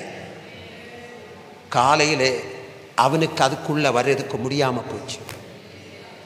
2 மாதம் எப்படி முடிஞ்சதுன்னு தெரியாது. புதிய ஆத்துமாக்களோடு நாங்கள் நிற்கிறோம் சபையில். விசுவாசிகள் சொல்லுறாங்க, பாஸ்டர் 2 மாதம் எப்படி போச்சுன்னு எங்களுக்கு தெரியல பாஸ்டர். கர்த்தர் வல்லமையாய் பயன்படுத்துகிறார். இன்னைக்கும் அப்படிதான் நடக்குது. ஆகவே என் அன்புக்குரியவர்களே, பாஸ்டர் இங்கே அறிவிச்சார், சனிக்கிழமை சாயங்காலம் ஒரு ஆயத்த ஜபம். நான் சொல்லுகிறேன், என்னுடைய சபையில் பகல் எல்லாம் வருவாங்க, வந்திருந்து ஜெபம் பண்ண ஆரம்பித்தாங்க. சோத்திரம். சனிக்கிழமை பகலை உங்களுக்கு வேலை உண்டு, சாயங்காலம் வேலை முடிச்சுட்டு ராத்திரி எத்தனை நேரமானாலும் சரி ஜெபம் பண்ணி நாளைக்கு இந்த பிளாட்ஃபார்மில் கர்த்தர் அக்கினியை வெளிப்படுத்தணும்னு சொல்லி துணிச்சலோடு கூட ஜெபம் செய்து அடுத்த நாளிலே நீ வந்து உட்கார்ந்திருந்தால், அப்படிப்பட்டவர்கள் உட்கார்ந்திருந்தால், நீ ஆண்டவருடைய சமூகத்தில் என்ன எரிந்து கொண்டு வந்தாயோ அந்த வார்த்தை தான் இங்கே வெளிப்படும். கர்த்தர் அப்படி செய்ய வல்லமை உள்ளவராகும். ஆண்டவரே, நாளை இந்த வார்த்தைகளை கர்த்தர் எங்களுக்கு சபை போதகர் மூலம் தர வேணும் என்று சொல்லி நான் ஜெபம் பண்ணி இருக்கிறேன். அதுக்கு அப்புறம் வேற ஒன்றும் நடந்ததில்லை. எத்தனையோ போதகர்கள் மேடையில் இருந்து சொல்லி இருக்கிறார்கள், நாங்கள் பிரசங்கம் பண்ண வருவோம், பிரசங்கம் பண்ணுகிறத அவர் தலைப்பை சொல்லி அவர் முதல்ல ஆராதனை நடத்துவார். அப்படி ஒரு கிருபை பெற்றார் என்று சொன்னார். நான் சொல்லுகிறேன், அந்த கிருபை எப்போ வந்தது? அந்த காலத்தில் வந்தது, ஜெபிக்கிற காலத்தில் வந்தது. ஸ்தோத்திரம். அது முதல் இயேசு மனம் திரும்புங்கள் என்று பிரசங்கம் பண்ணினார். நான் உங்களை ஒரே ஒரு வார்த்தைக்கு வேண்டி நடத்த போகிறேன்.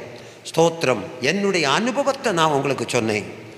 இதெல்லாம் நடக்கும் பொழுதும் என்னுடைய வீட்டில் ஒரு தேங்காய் வேணுமானா என் அம்மா அடுத்த வீட்டில் போய் தேங்காய் வாங்கணும். மாமி எனக்கு ஒரு தேங்காய் வேணும், காசு தாரேன். அதுக்கப்புறம் மீன் வாங்கணுமா? ஸ்தோத்திரம். அம்மா கஷ்டப்பட்டு ஸ்தோத்திரம் இலக்கறி அது இதெல்லாம் ஒடிச்சு புறக்கி கொடுத்து ஸ்தோத்திரம் மீன் வாங்கும். இந்த சூழ்நிலையில் இருக்கும்போலாக்கும் என்னை ஆண்டவர் அக்கினியாக மாற்றிக்கொண்டிருந்தார். நாளைக்கு என்ன உண்டு? என்னுடைய மனைவியானாலும் சரி, என்ன தந்துட்டு போறீங்க கேட்ட சரித்திரமே இல்லை. முதல் குழந்தை 12ஆம் தேதி கல்யாணம் தானே, அதை எடுத்துக்கொண்டு போவோம். போகிற வழியில் என் மனைவி கேட்பா, ஒரு தோசை வாங்கிக்கணும் பிள்ளைக்கு, 10 மணிக்கு ஒரு தோசை வாங்கிக்கணும். வாங்கிக்காம் ஒரு தோசை பின்ன என்னதான் ஆச்சு? 50 பைசா தானே. அது கூட இல்லை. 3.5 கிலோமீட்டர் எடுத்து தோளில் போட்டுக்கொண்டு நடப்போம். அவள் பலவீன பாண்டமாக்குமே, அதனால நான் பலவீனம் உள்ளவன் தான், பலம் உள்ளவன் தானே, நான் தோளில் எடுத்துட்டு ஓடுவேன். ஆனாலும் 8:20க்கு முன்னே சபையில் போய் சேருவோம். நான் இங்கே ஆராதிப்பேன். இயேசு உங்களை சுகமாக்குவார், இயேசு உங்களை ஆசீர்வதிப்பார். எனக்கு பிள்ளை அங்கே இருந்து ஹேன் விளைக்கு எதுக்கு? ஒரு தோசைக்கு. எனக்கு தான் தெரியும் என் பிள்ளை தோசைக்கு பசிச்சாக்கும் விളിக்கியதுன்னு. ஆனால் ஒன்று நான் சொல்லுகிறேன், அந்த கஷ்டத்தின் மத்தியிலேயும் ஊழியத்தையோ இந்த எரிவையோ விடல. இன்னைக்கு எத்தனை பேருக்கு தோசை கொடுக்கணும், எத்தனை பேருக்கு சாப்பாடு கொடுக்கணும், எத்தனை பேருக்கு வஸ்திரம் எடுத்து கொடுக்கணும். என் சர்வ வல்லமையுள்ள தெய்வம் என்னை ஆசீர்வதித்து வைத்திருக்கிறார். இந்த கால வேளை தான் சொல்லுகிறேன், சோத்திரம், நீ எரிந்தால் கர்த்தர் உன்னை பயன்படுத்துவார். மேடையில் ஆராதனை ஆரம்பித்தோம், அதுக்கு பிறகு ஆராதனை நிற்காது. செவ்வாய்க்கிழமை சாயங்காலம் 7 மணியிலிருந்து 8:30 மணி வரை ஆராதனை. பாஸ்டர் வந்தார், இங்கே 8:30 மணி ஆகும்போது தான் தொடங்குது அக்கினி. 11 மணி ஆகும்போது இப்படி பார்த்துட்டு ஸ்தோத்திரம் நாய்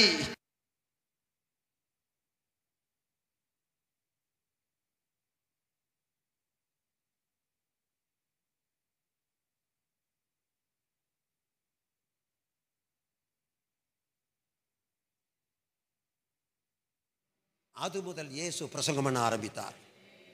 தீச்சுளையை கண்டதுக்கு பிறகு 3 பேர் எச்சரிக்க ஆரம்பித்தார்கள், அதல்ல தெய்வம், இதல்ல, இதுதான் தெய்வம் என்று சொல்லி. முடிந்து கொண்டிருந்த பொழுது, இல்லாமல் இருந்த பொழுது தெபோராள் என்பவள் எழும்பினாள். அதற்கு முன்னே கிராமங்கள் பாழாய் போனது. நீ கர்த்தருடைய வார்த்தையை கேட்காமல் இருந்தால் இந்த தேசம் அக்கினியாய் போவதற்கு நீர் காரணமாயிருப்பீர். இந்த 4 வார்த்தை நான் உங்களுக்கு சொல்லி இருக்கிறேன். யாருக்கு இதே போல எழும்புவதற்கு ஆசை உண்டு?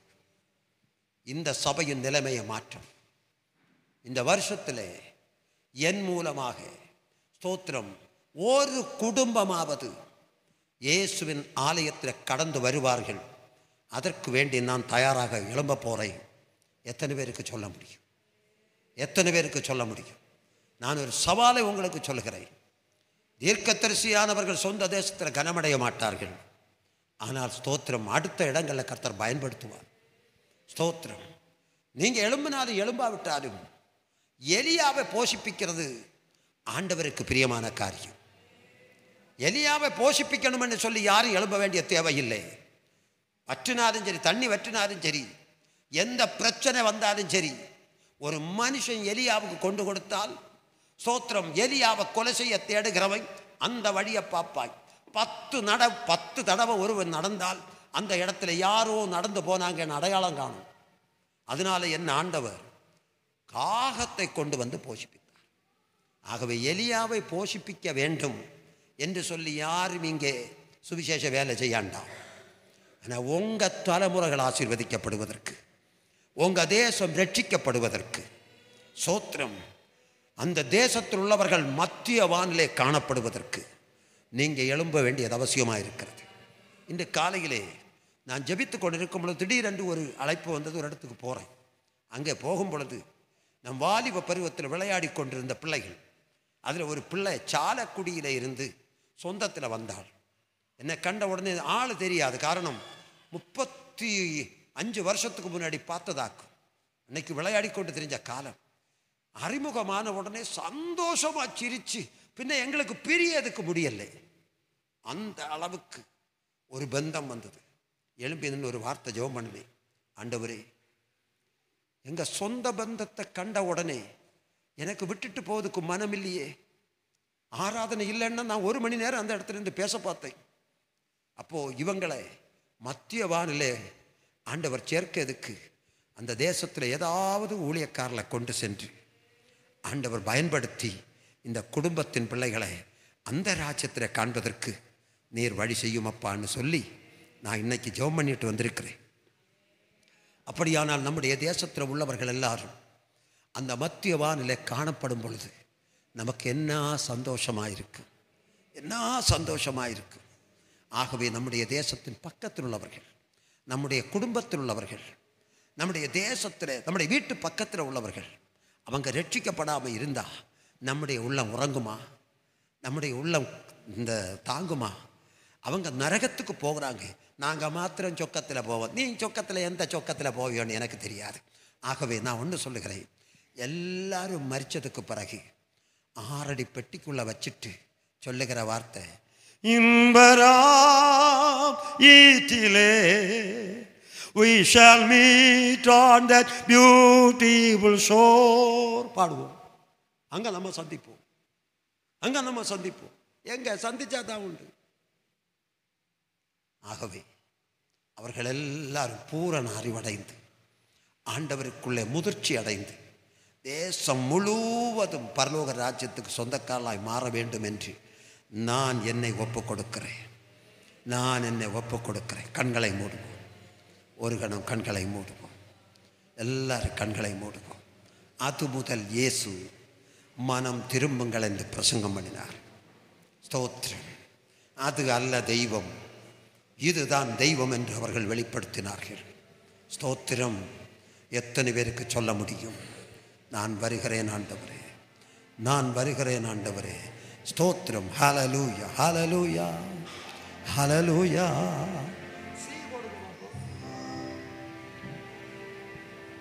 எல்லாரும் கண்களை மூடி ஸ்தோத்திரம். எல்லாரும் கண்களை மூடி, எல்லாரும் கண்களை மூடி ஸ்தோத்திரம். தயவு செய்து யாரும் மௌனமாக இருக்க வேண்டாம். எல்லாரும் கண்களை மூடி ஸ்தோத்திரம். ஆண்டவரே ஹல்லேலூயா. சின்னம் சிறுவரை சித்திரவதை செய்து வதைக்கும் கூட்டம் உண்டு.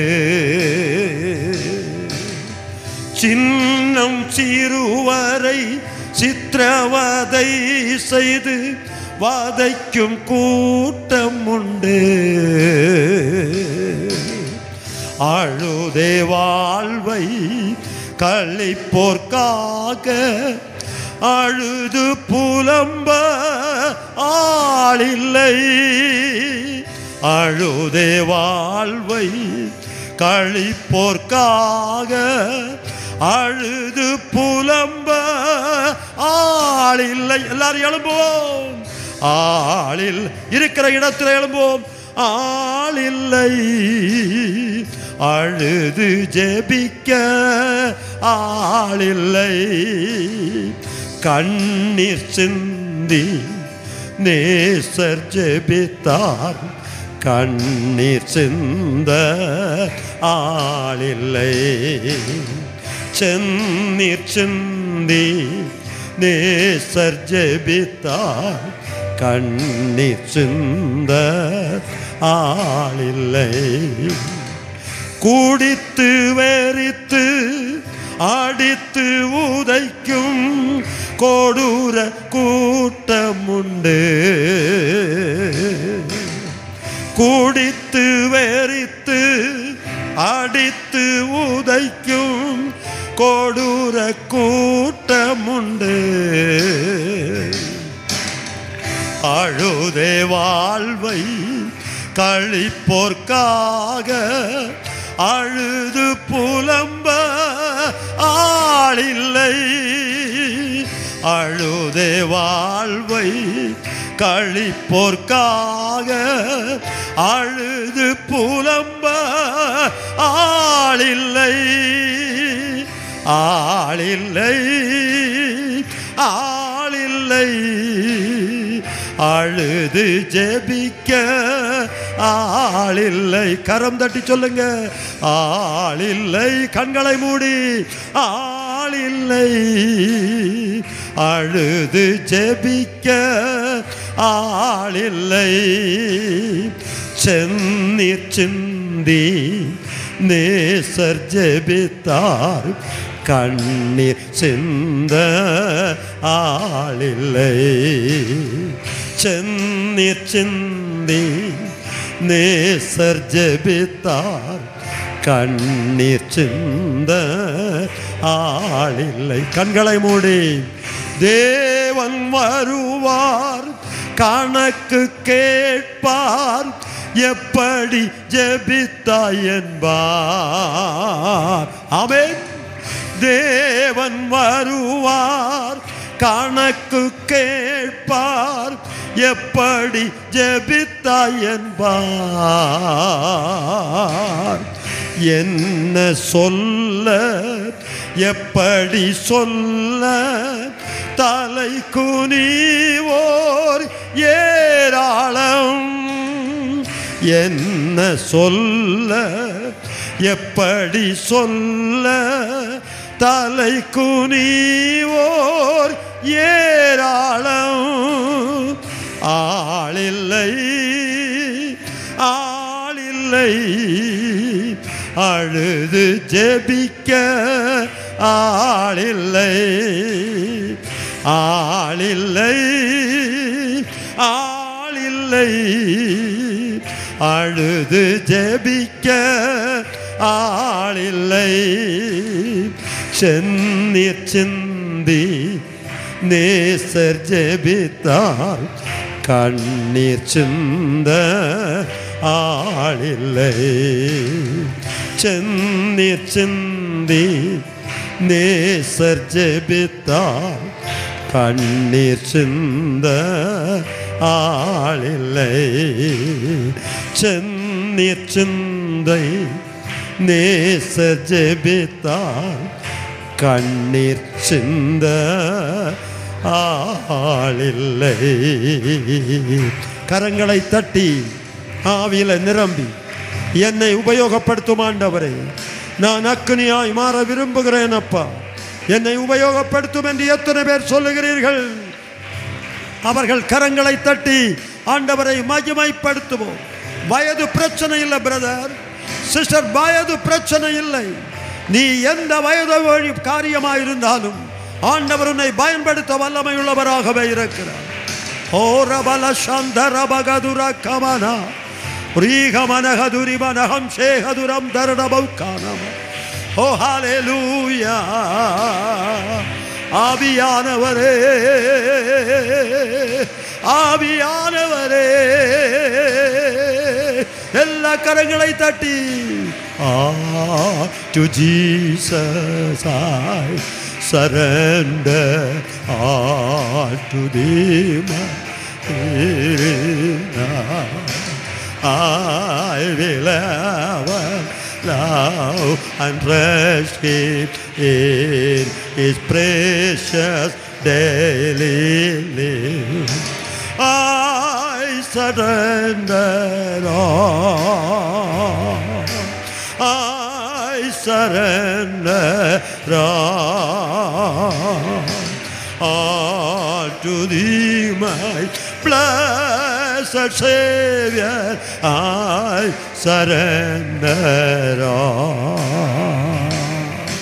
Ori andara bagadura kamana. எல்லாரும் ஆண்டவர்களை ஒப்பு கொடுத்து கரங்களை தட்டி ஆராதிக்கலாம்.